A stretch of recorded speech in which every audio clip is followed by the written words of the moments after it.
Olá, meus alunos do quinto ano, como é que vocês estão hoje? Espero que todo mundo bem para a gente estudar.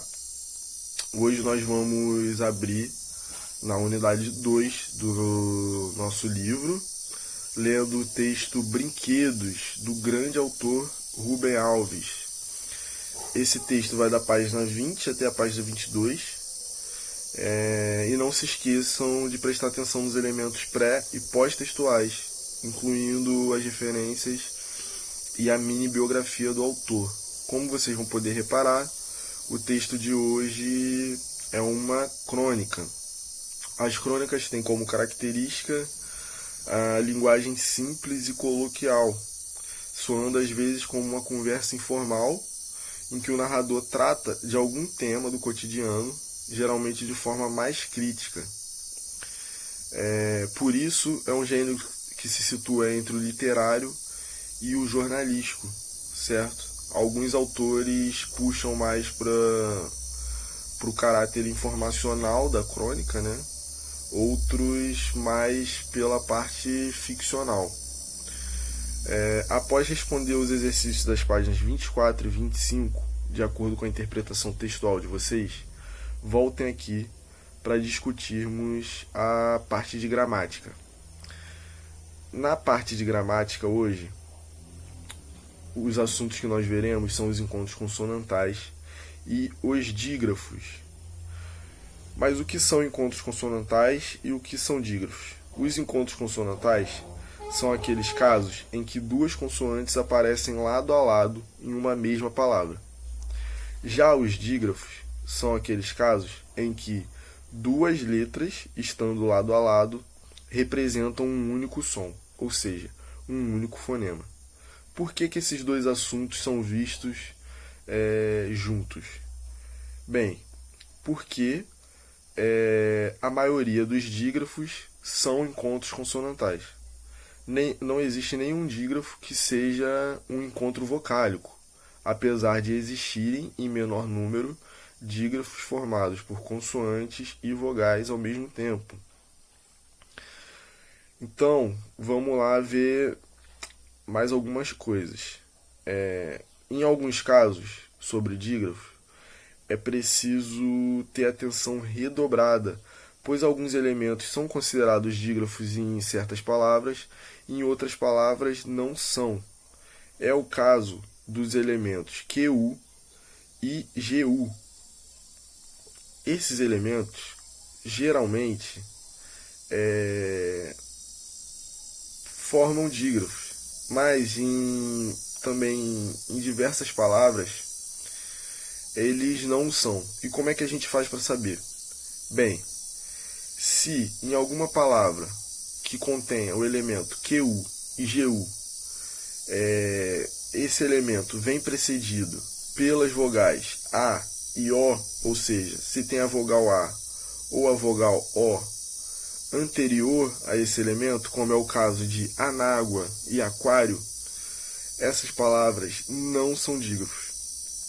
No entanto, quando são dígrafos, essas formas QU e GU, assim como diversos outros dígrafos, como NH, LH, CH, são sempre inseparáveis, ou seja, eles não se separam no momento de uma separação silábica. Eles vão estar sempre na mesma sílaba. No entanto, outros dígrafos como RR, SS, SC e XC, todos eles encontros consonantais, são sempre separáveis, ou seja, eles nunca vão estar na mesma sílaba. Com isso, vocês já podem responder os exercícios das páginas 26, 27, 28 e 29. Também vou sugerir a vocês que estejam dando uma olhada nos vídeos do quarto ano, assim como eu indiquei da última vez, porque encontros consonantais e dígrafos também são assuntos que estão aparecendo por lá e vocês podem aprender outras coisas, tá certo?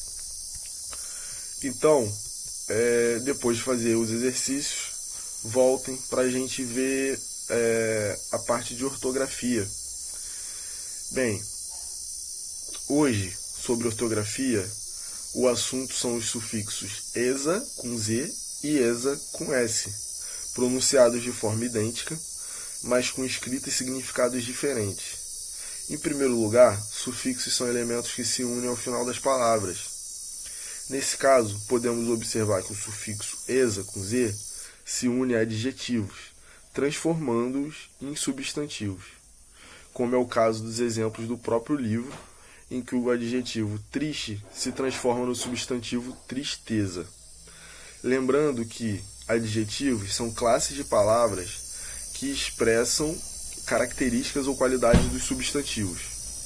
Já os substantivos são as palavras que existem em maior número na língua, representando, por exemplo, seres, ações, objetos, estados, sentimentos, etc.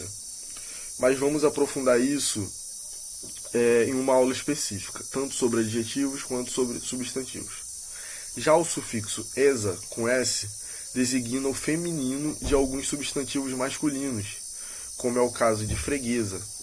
No entanto, reparem que em palavras como mesa, esse elemento esa não é um sufixo, mas o radical da palavra, pois contém o sentido básico dessa palavra, sendo indivisível. Se retirarmos esse elemento da palavra mesa, resta apenas a letra M, que por si só não traz nenhum significado, certo? Assim, vocês já podem responder os exercícios das páginas 30 e 31, certo? Façam todos esses exercícios com atenção, como sempre, para que as respostas saiam da melhor forma. Peço desculpa a vocês por ter demorado a enviar o vídeo dessa semana. Realmente não tem sido fácil enfrentar essa quarentena, mas espero que a partir de semana que vem a gente consiga normalizar nosso cronograma de aulas, inclusive voltando a fazer nossas aulas online, tá certo? Não se esqueçam de me enviar as respostas de vocês para os exercícios, para que eu possa estar retornando. Quem me enviou do exercício passado e eu ainda não respondi, aguarda um pouco que eu já vou responder antes de vocês mandarem as novas respostas dessa semana. Tá certo? Outra coisa, lembre-se de escrever nos diários, como a gente combinou desde a primeira semana de aulas online, tá? Isso vai ser muito importante quando nossas aulas voltarem. No mais, um abraço forte em cada um e bons estudos. Qualquer dúvida, entre em contato comigo.